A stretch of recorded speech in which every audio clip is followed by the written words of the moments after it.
Hey, Clean Nation, Mike Campion here with Lindsay Bjorklund. Today's the day we are doing Ask Mike Anything, and I think we've got a topic. Today, we have a lot of people that are looking to grow their company and scale, but without the burnout.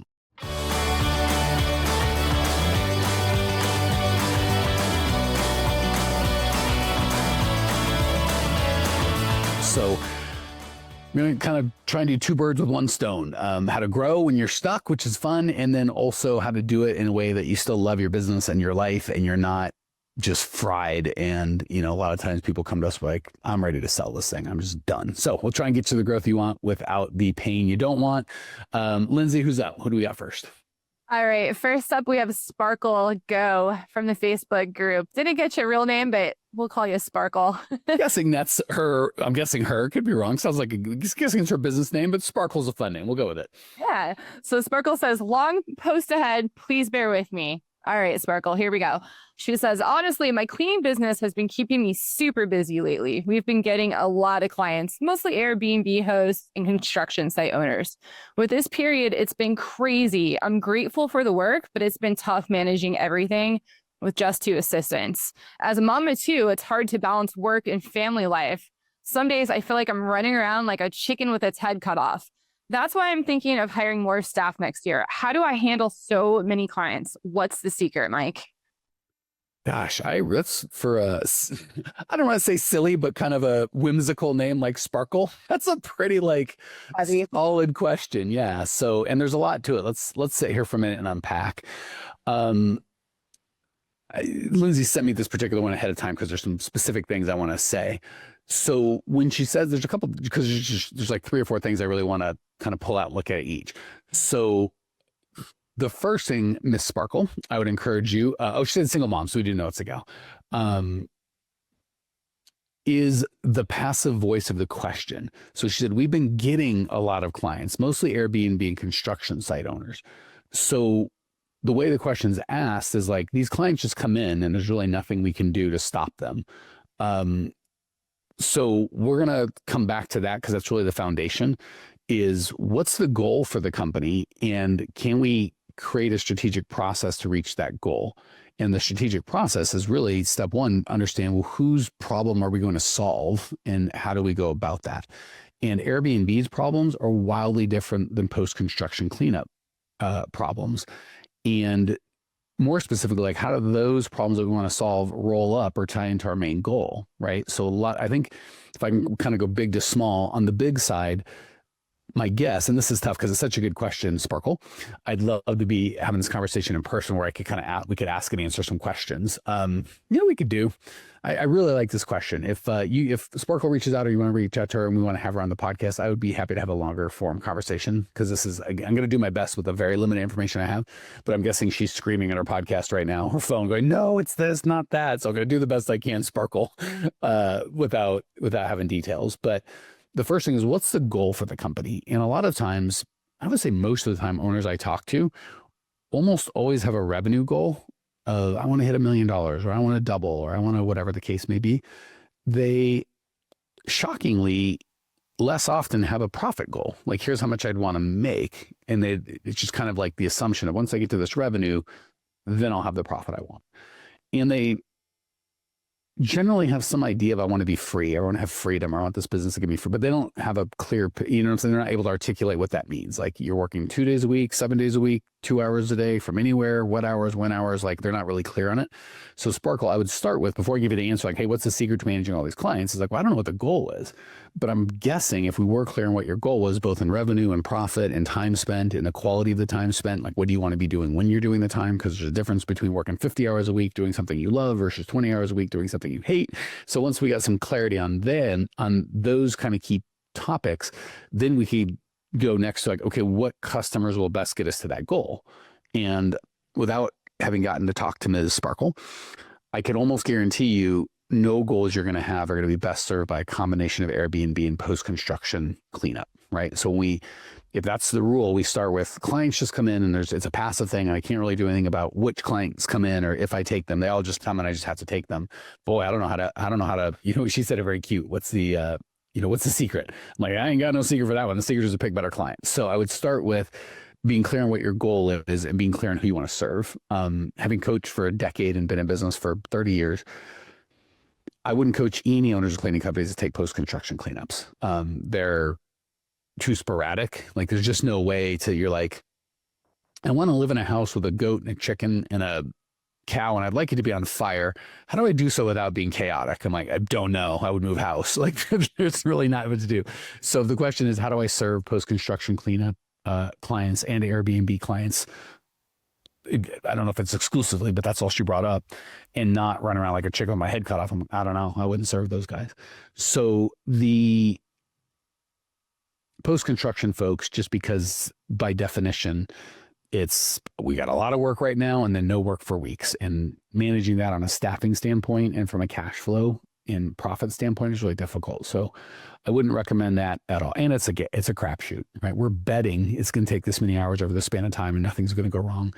And sometimes we win and sometimes we lose. And I don't like stuff like that. Or recurring revenue, like the Airbnb, if you charge $200 a clean, I get that it's a little sporadic in that depending on who the renters are, you might have a different, but it's not that there's going to be other construction going on. It's not that, the size or the condo is going to be the same or the house is going to be the same, whatever you're Airbnb.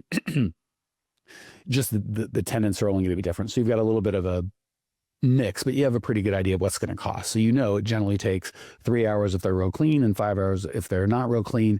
In a post-construction job, you can literally bid 500 hours and can take 800. Like things can just spin right out of control. So I wouldn't, in no circumstance, Sparkle, if my goal was not to be crazy or running around like a chicken with my head cut off, in no circumstance would I do post-construction. Airbnb is not my favorite. I like it as part of a balanced breakfast, right? Like the cereal people, it's a bunch of sugar and carbs. They're like, it's good as part of a balanced breakfast. It's like, yeah, I guess the breakfast is balanced in spite of your bowl of sugar and carbs. I think Airbnb is a lot better than post-construction, but it's still kind of higher on the frustration scale because there's a lot of, they just got here and something's wrong and we're, and it's fine. So if I'm doing I don't mix residential and commercial. Commercial would be like janitorial, nighttime, nights and weekends, office space.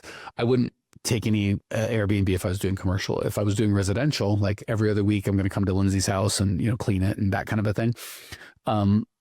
For me personally, I might do 10-20% Airbnb, but I'm not going to have like 80% because it's just, again, post-construction is the most sporadic you can be. I've got a ton of work and I have no work. Airbnb is like that, but over a longer period of time. Like, generally we have the high season, the low season. The high season is this and the low season is that. So it's better than I got 3 days of chaos or a week and then nothing for 2 weeks. And then it's better than that, but it's still not as good as I just have 100 Lindsays and I go to her house every week, every other week, maybe once a month. And it's always her house. It's always the same. It's just super easy to build a real business. So all that to say, believe it or not, hiring more assistants isn't going to fix the problem. We don't have a business model that is foundationally set up for probably to hit your goals. So hiring more people to arrange that chaos for you is just going to add, because by the way, guys, gals, we think, I'll just hire a manager and that'll fix it. You still got to manage the manager. And oftentimes you don't have the systems and processes thought through. And you're like, well, I have the most to gain or lose, right? If this, I'm all in on this thing. And even with a good manager, they're not all in. They get paid their salary. And if it doesn't work, they'll just go get a salary from somebody else. But you're like, hey, person who's less all in than I am, and oftentimes less skilled or qualified or certainly knowledgeable about your business. I haven't been able to figure this out for all of my thing, but for way less commitment, would you figure this out for me? And the likelihood they do is just very, very low. So that's my feedback. Start with what goals you're trying to achieve with the business. Once you're clear there, pick customers that align with those goals. And if it's not being crazy, I promise you, post-construction is not going to do it. And Airbnb's better. Like we can take some of those, but just regular residential is going to be the best.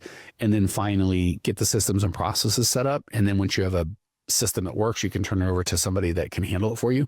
But just saying I'm in chaos, I'm going to hire more people to help me with the chaos, just breeds more chaos, but there's less money to deal with it because now you got a bunch of people and it gets complex when you go from I know everything of what's going on, I can just handle, make a decision, to I've got 3 other people. Maybe I talked to Lindsay, but Lindsay talked to Jackson, but Jackson didn't talk to me and we haven't talked.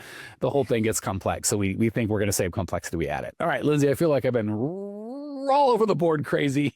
You're usually the voice of reason for the podcast to tell me or tell us what's going on and how we can get this thing clarified.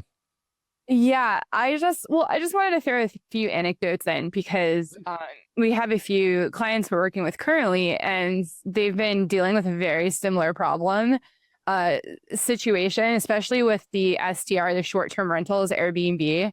And once they focus less on the Airbnbs and bump up their recurring residential clients, I always hear, and I'm Mike, I'm sure you hear this all the time. Oh, wow, this is just so much less chaotic and so much easier and less of a headache. So I there's always a fear like moving over to less of a concentration on that and more to recurring. But I just wanted to assure Sparkle that, you know, if she tries that, I'm pretty sure she'll find some relief there if she goes that route. Just because we see it over and over again. And my other advice is with another client going through the same thing where they hired assistants, general assistants, and it got more chaos. It was before she joined her program, and it was just mass chaos immediately. And she called me and got a one-on-one call for help. And I'm like, hey, you're just replicated yourself and you're all doing the same things, and you haven't put a system in place to divide that and thin slice the work. You need someone doing scheduling. You need someone doing customer happiness. You got to split it up. Otherwise, it's just a big jumble and you got too many cooks in the kitchen. So just want to throw that in anecdotally. It happens. Two quick things. We'll hit the next question. One, when you mentioned like people are like, oh, it's not that big of a deal. Like I can just stay with kind of the wrong customers, and then they switch over. They're like, oh, it's really hard to tell you're wet when you're underwater. Right? You can feel wet because you're all, it just, you know what I'm saying? You don't feel, and then you get out and you're like, oh, I was really wet, but I can't feel it when I'm in it. So you kind of have to get out before you can feel it. And then what you were mentioning with, you know, just hiring more people without fixing the system, it's like, I feel like I'm running around with a chicken with my head cut off. Instead of getting your head back on, you're like, I'll hire more chickens with their heads cut off and we'll all run around faster. And it's like, and but I'm going to pay all these chickens. It's like, no, we're going the wrong direction. Mike Campion here. Do you ever listen to the podcast and go, this is great information, I just wish I could actually get it implemented, and I wish I could get some help? Well, we do that. If you would like either myself or my team's help actually coming up with a plan that's specialized to you and your business, because with these podcasts, obviously we have to be very general and we can only go 20 minutes at a time. If you'd like to jump on a call with myself or my team, go to growmycleaningcompany.com/talk. We'll jump on a call. There's no charge, and we'll help you get some absolute clarity around exactly what to do next and how to do it. The reason we don't charge for these calls is the plan that we come up with, people want help implementing that. If that's the case, we're happy to talk about it. And if it's not, that's okay too. We're happy to just help you come up with a plan. So if you want to translate the information you're learning here into an actual plan that can change your life, give us a ring, growmycleaningcompany.com/talk. Love to either myself or have one of our coaches walk you through and actually personalize the content you get here to where you're at with your business. Talk soon. Yeah, that's all I got. All right, let's move on to Lana's question. It's another long one, Mike, so bear with me here. No fun if we have a name. I kind of like Sparkle. Lana's like, no offense, Lana. It's a lovely name, but you know, it's not as much fun as Sparkle. Not Sparkle. All right, Lana says, I've been doing a 5% price increase. I've been doing 5% price increases yearly. I currently charge $180 for several small single homes. However, I recently moved farther away from these homes, so my commute is nearly 45 minutes each way, and I'm getting frustrated, feeling like I'm wasting time and could eventually, over time, obtain new clients closer to my home. But on the other hand, I've built great relationships with these clients over the past 6 years, and I don't want to leave them either.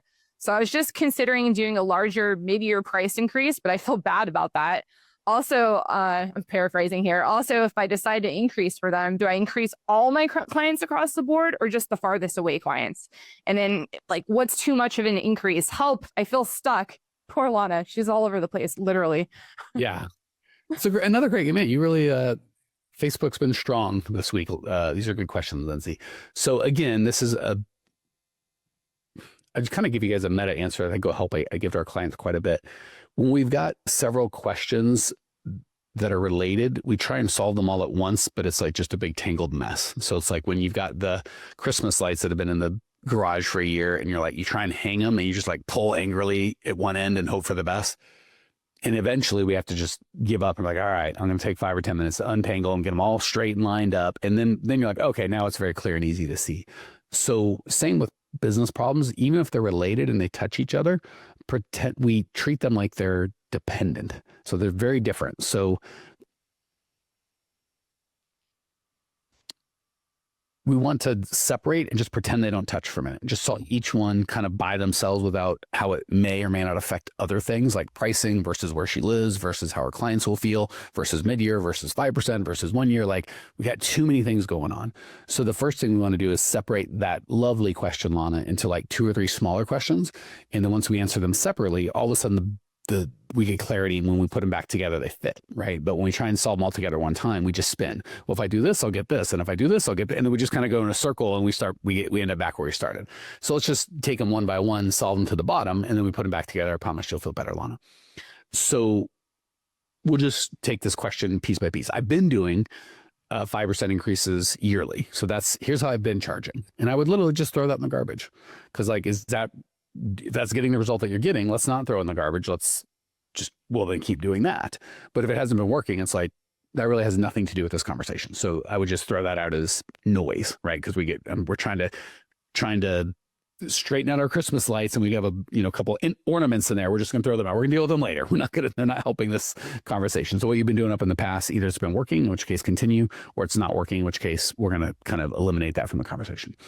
And then she's moved far away. So my commute is nearly 45 minutes. So that brings up the second question, which is, do we want a cleaning business or a cleaning job?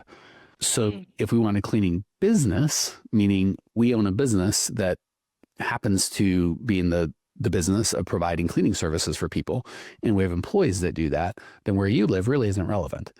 But if you want a cleaning job where you're like, I personally would like to clean these people's homes, well, then that's a different kettle of fish entirely. So again, if we were talking, we kind of walk through what you want. I'm going to assume for the purpose of this conversation, you want a cleaning business, not a cleaning job, in which case you go, where they live doesn't really make a difference because I'm going to hire people. As long as I can hire people there, it won't make a difference for me. If you want a cleaning job, well then yeah, I'm not going to, fiddle with that. Okay. The last thing is I've got really good clients that I like, and I don't want to lose them, or I don't want to fire them, or I don't want to raise prices on them and then have them fire. Well, either they fit your model or they don't. So two things can be true at once. We can love people, and what they need and what you want or what you offer may not align anymore, right? So let's look at it from the other side. Maybe they're moving and they love you and they don't want to lose you, but they're not going to not move, and they don't expect you to go to Houston or wherever they moved to. So nobody's angry. It's just like, we had a relationship that worked when you lived here. You now choose to live somewhere else. That's fine. We can't do the service anymore. Okie dokie, right? So for us, if you were going to clean them, which again, if you want a business, that kind of becomes irrelevant. Yeah, I would charge them for that travel time. And they could reasonably go, well, I could hire someone cheaper, closer. I know, but it still costs. The time is, and that's what I have to charge. And if you feel like you get better value, you'd be happier with someone closer, then I would do that, right? Because if you really care about them as friends and clients, you want what's best for them, not what's just good for you. And then vice versa. It's like, you should drive out here for free. If they're really good clients that care about you, they would expect you not to do that. So I'm just going to be honest. First of all, again, if you want a business, then it doesn't really matter. We're just going to hire people there. If you're going to want a job where you do it yourself, yeah, I'm going to charge them for that travel time, and they can deem that unfair and say, no, thank you. But it's also unfair for me to, and not unfair, just unreasonable. It's not helpful for me it's bad enough I'm in the cleaning business, but now I'm in the free driving business. I'm not interested in that at all. And then again, so question 1 is pricing, which we'll come back to. Question 2 is kind of staffing, and do we have a cleaning job or a cleaning business? And then we go back to, I'm thinking about doing a larger mid-year increase, but I feel bad. Do I do it all across the board, just the farthest away? Again, it's a really good question, Lana, because a lot of people have that same kind of paradigm or context of everybody has to be raised at the same time, the same way, 5%. And that's not how we would coach you at all, right? Like, if I've done 10 bids, likely I probably underpriced 3 and I kind of screwed up and I'm just not charging enough. God willing, 4 or 5 I've, done well. Maybe 2 or 3 I've, overpriced, right? Or we're making extra money. So if I just raise prices 5% across the board, the people that are underpriced probably are still going to be slightly less underpriced, but still underpriced. The guys that I got right, if expenses have gone up over the since I last raised prices about 5%. Well, if, inflation's funny, sometimes it's 0%, sometimes it's 10%. COVID changes a lot, stuff's wonky, right? So if it just happens to randomly inflation, the ones I priced right, inflation just happens to be 5% over the last year, which I'm arbitrarily picking the 5% and the year, then the middle ones I would hit kind of almost by luck, like, broken clock still right twice a day. And then the ones that I don't want to say overcharging, but I've charged a little extra. I'm just tacking on 5% and risking losing them for no good reason at all, right? So we really want to get the pricing right based on the current pricing, not just based on, and maybe I not overbid, but I bid Lindsay really, really well 3 years ago, and prices keep going up. But now, as opposed to her being way, way over profitable, she just more profitable than other clients. Well, why would I raise her just because it's been 3 years? And say, Susie, I underpriced radically. Well, do I have to wait a year to fix it? I just come to her and go, hey, I goofed up. I don't know how to do math. I thought I'd take this. I took that. Either we have to do a little less service or we need more money. And if you want to fire me, I get it. I made an honest mistake. Like, that's fine. So those are the 3 things. 1, keep your decisions separate, right? Don't try and convolute all this stuff. 2, it's okay to just be honest with your clients. And if what you offer doesn't work for them, that's fine. 3, know if you're in the cleaning business or have a cleaning job, because you're going to make a lot of decisions differently based on that. And 3, you want to bid your clients based on their individual profitability, not just, it's been a year, 5% seems like a fair number, so everyone gets that price, right? And we just, to give you a little context, we coach 45% cost of goods sold. So I know it's a little tricky. You can go 50 if you want to make a little less money and make it easy. Meaning, if it costs you 150 in labor, you should be charging $300. So if it costs me 150 in labor and I'm charging Lindsay 180, well, she needs a massive price increase, right? And people are going to go, but that's double. That's too much. Like, yeah, but the fact that I really screwed up on her bid in the first place doesn't change the fact of where I need to be now, right? Just the same as I'm now live 45 minutes away. That drive time costs me whether I charge you or not. And if you don't want to pay it, I gotcha. And hopefully we can still be friends, just like if they move to Houston. Last kind of bonus thing, we say things like, oh, they're such good clients. They're such good employees. I can't lose them. I can't do this to them. But again, I always say it, we're married to them, but they're only dating us, right? So you have this, like, I'll change my whole business model to please Lindsay because she's a great client. But no offense to Lindsay, she'll quit tomorrow. Maybe her husband loses a job. Maybe they move. Maybe she's in a bad day. Who knows? They quit like that, right? So they're dating us, but we're married to them. You can't have that. If Lindsay's only going to be dating me, she can take her leave, and then I should only date her. I can take her leave as well, right? So if we have some sort of covenant where she's like, by the blood of my skin, before I die, no one else shall clean my home, and I give her the same commitment. Well, that's a different kettle of fish, but I'm guessing half of you or more don't have that blood covenant with your clients. Hopefully your agreements don't have that. Yeah, in blood, written down, sealed with wax, a whole different conversation. So yeah, don't treat your clients like they're going to stay with you forever no matter what, and you have to extend that courtesy. Treat them as a business relationship. And I like you and I want to do business with you. And as long as it makes sense for both of us, great. And if and when it doesn't, we'll just part friends. Doesn't mean you're bad. Doesn't mean I'm bad. We don't have to be angry. We don't have to call each other names. We can just agree what worked before.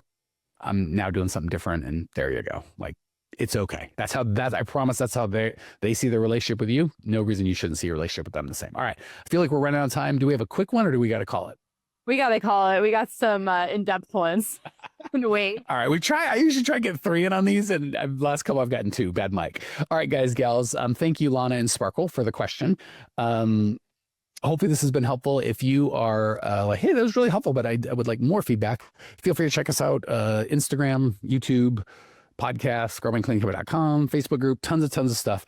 Big thing is, the heartbreaking thing I see about a lot of this, whether you're watching it, wherever you're watching this, is people get it and they like it, and then they just do the exact same thing. So please don't do that, right? If you see something like that really makes sense. I like that. I'm listening more. This is good, or whatever positive emotion you have, but don't make any change. Arguably, I don't know if we helped you at all. This just isn't entertaining to listen to it without the change. So I want to encourage you, reach out to us, reach out to somebody, take a different action, do something different. The thing about change is it requires change. And if you want something different, do something different. And if you'd like our help, feel free to reach out. We'll do everything we can. And if you think we stink, reach out to somebody else, but don't do the same thing and hope for different results. You and I know that's crazy. Thanks for your time and attention. See you soon. Hey, Cleaning Nation, if you dug the content you just got, we don't do any ads and I don't sell anything on this podcast, but if you would just subscribe, rate, and review, it would be huge and I'd be so appreciative. Not only is it going to help me, but you'll help other owners of cleaning companies across the world work less, make more, and get profitable. So if you appreciate the value we give, again, subscribe, rate, and review. It would mean the world to me. I'd really appreciate it. And we sure appreciate your time and attention.